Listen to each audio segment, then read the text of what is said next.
Good afternoon, everyone, and welcome to our neighborhood.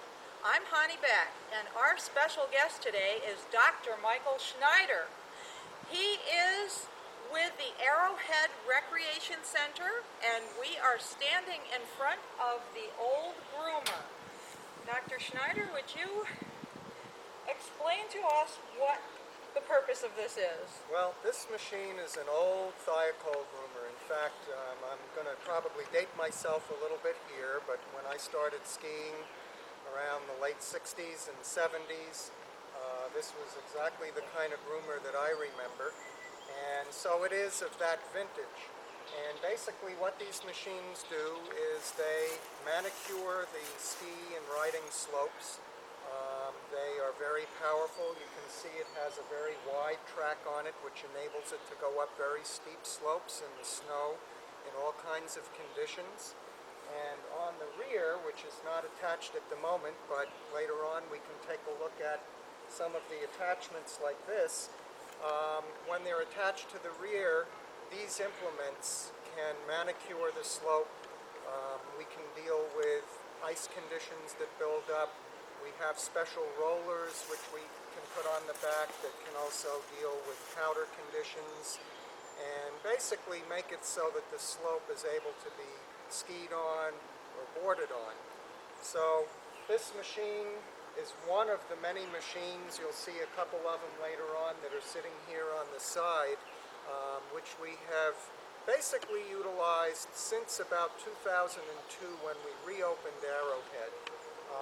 All of these machines have been scavenged, and we've gotten parts from other machines that we have to try and keep them running. And what happened was when we got to the end of this season, we realized that we were not going to get any more mileage out of any of these machines. So we were basically forced to make a decision as a board of directors to go out and look for hopefully a good used machine that would be affordable to us and would be a replacement for this. We got very lucky, and we went to the local Prenoth dealer, which is located up in Gilmanton, New Hampshire, and they are the manufacturers of a very popular machine that is used in many of the ski areas in this area, including Mount Sunapee. And it just so happened that Mount Sunapee did have a 2011 Prenoth BR 350 that was up for sale this year. And we went over to take a look at it, and it was exactly what we were looking for, and it was at a price that we could afford. So we did end up purchasing that machine to replace the many different machines that we've been scavenging all of these years.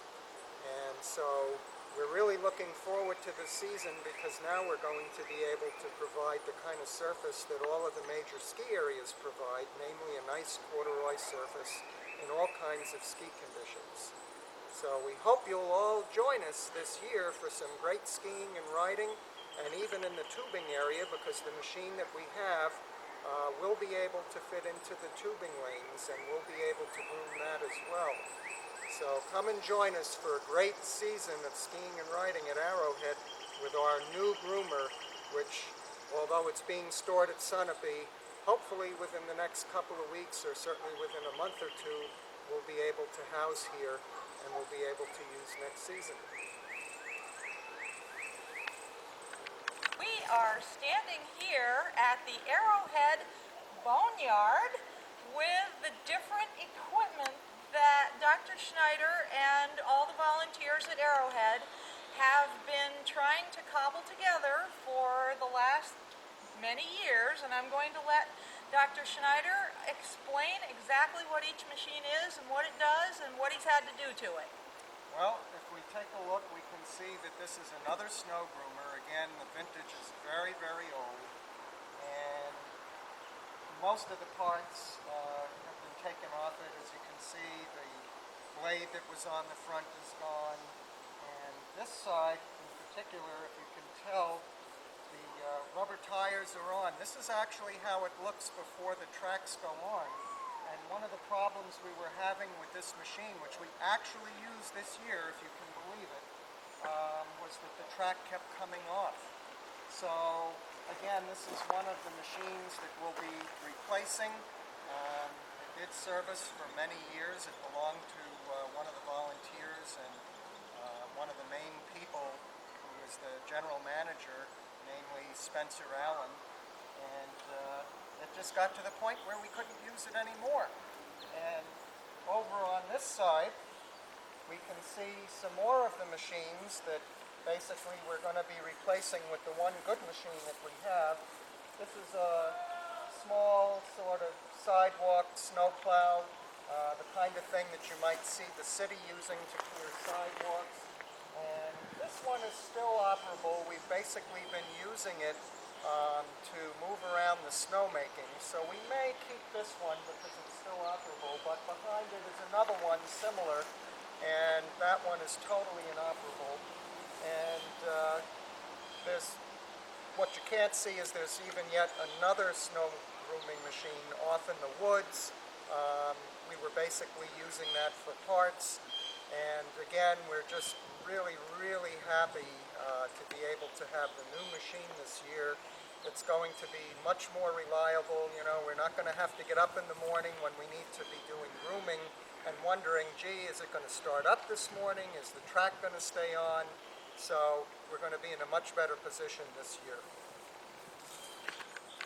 We are just outside Arrowhead Lodge, and we are standing on part of the slope that would go down, but Dr. Schneider is going to explain a little bit to us about how he got involved in this way back in 2002 and how this was a family endeavor for you. And so if you'd want to explain a little bit about the history of how you've gone about being part of this, and I know you wear many, many hats, and how your family was involved, and then tell us a little bit about the area. Okay, well, Honey, the whole Arrowhead area has a rather interesting history. It basically started off as a ski area back in 1960-something, I think 1962 actually, and for many years, from about 1962 until about 1990, it ran on and off and was run by various organizations. For example, I think the last organization to run it was actually the Kiwanis. And during that period of time, it was always a very family kind of area where you could come, drop off your kids, not have to worry about them. It had concessions, as it does now, so that you could buy food inside. And when you look at the history, you see that the lift ticket at that time was a big $3. And so it's interesting to kind of compare the price then with what we're charging now, and then compare that to what some of the big areas charge. Right now, a full-day adult lift ticket here at Arrowhead is only $8. So we haven't gone up a lot compared to what the big areas have actually gone up. So the area, as I say, ran on and off from about 1962 until about 1990. It was first known as King's Arrow. There was actually an inn and a resort that was affiliated that was about 900 yards from here, and that's where it got its name, King's Arrow. And then later on it became the Arrowhead ski area, and for many years we had a Poma that if you pan over to the right side you can still see where the lift towers are, and some of the bull wheels are still on there, and it's where we have our lights for night skiing. And that lift went all the way to the top of the hill, which was about 700 feet or so. And for many years they were able to run that lift. People were able to get to the top of the mountain. And then, again, it basically fell into disrepair. There were years where it didn't run. So the Poma lift was no longer able to be a lift and get people to the top. So what happened is it was replaced with, on the left side of the main hill, you can see at the top there's a shed, and just beyond that to the left is the final bull wheel for the so-called pony lift, which is our main mode of transportation to this day. And to the left of that, which is the tubing area, the Pine Grove tubing area, we have another lift which we put in within the last couple of years, which is dedicated to our tubing activity.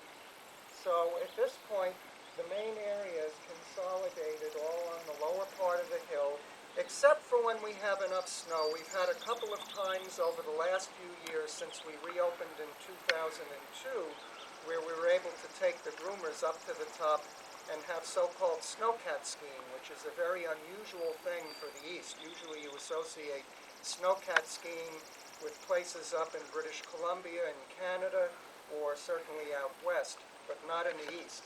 So we were very unique in that aspect.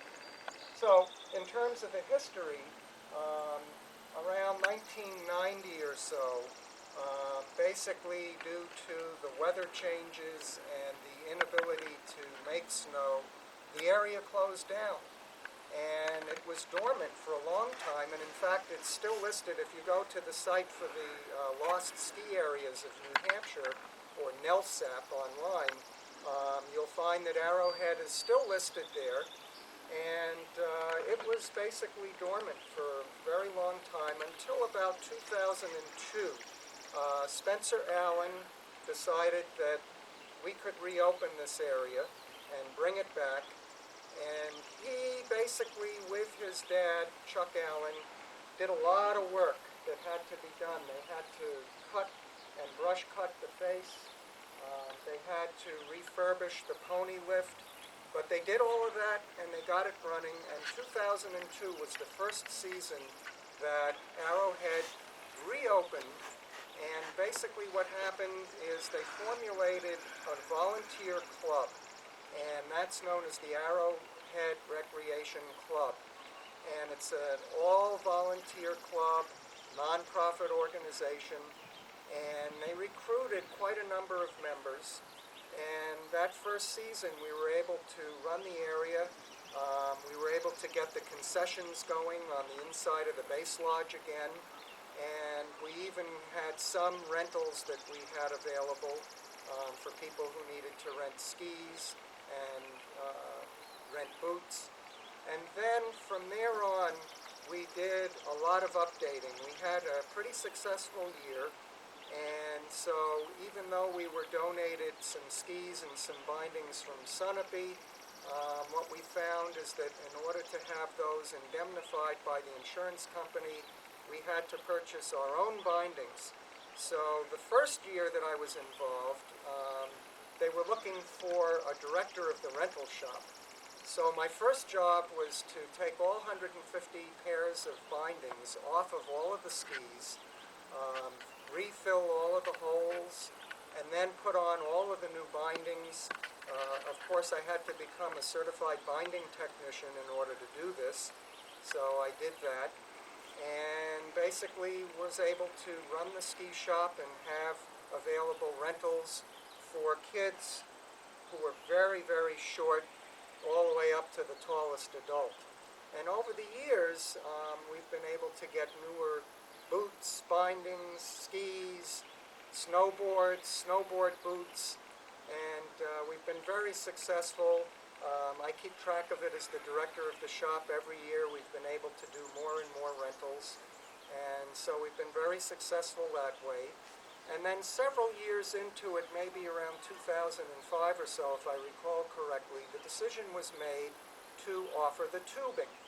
And what we did initially was we only had the one lift. So basically every other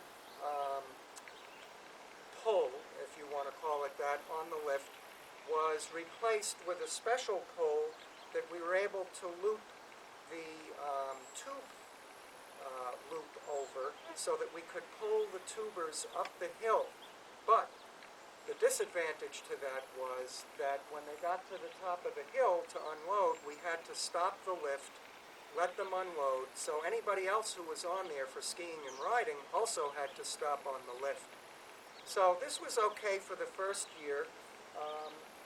We found out that the tubing really was extremely popular and that it would be worth our while to have a dedicated lift. So shortly thereafter, with the help of the city, we were able to purchase the second pony lift, and we were able to then have a lift that was just solely dedicated to the tubers.